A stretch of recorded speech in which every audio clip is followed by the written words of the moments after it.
clients. So that's right next to the smart bar in the upper, I guess you could say the right-hand side of the blue menu bar.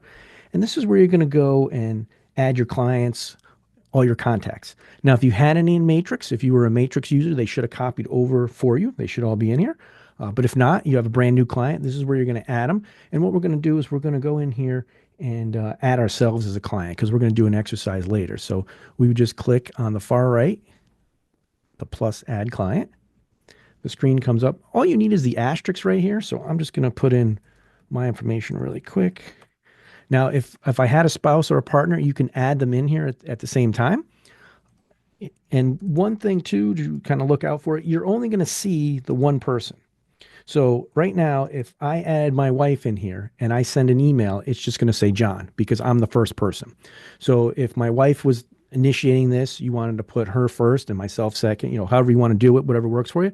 I've even seen a few clients say John, my wife's Kim. You'd put John and Kim. So this way all the emails will address both of them, or Kim and John, or however you want to work it. You can do that.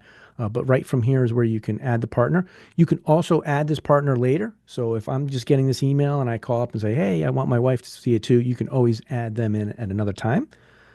But for this exercise, we'll just do the asterisk. So you got your name in here. We have our email.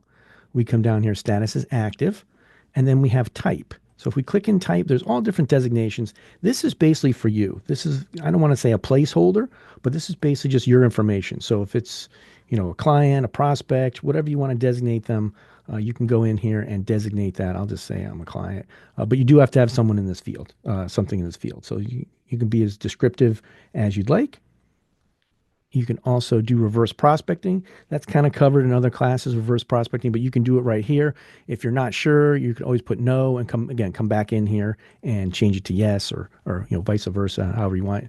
Connect gives you a lot of options to do things. So as you get a handle on Connect, you'll see you can do things, the same thing multiple ways.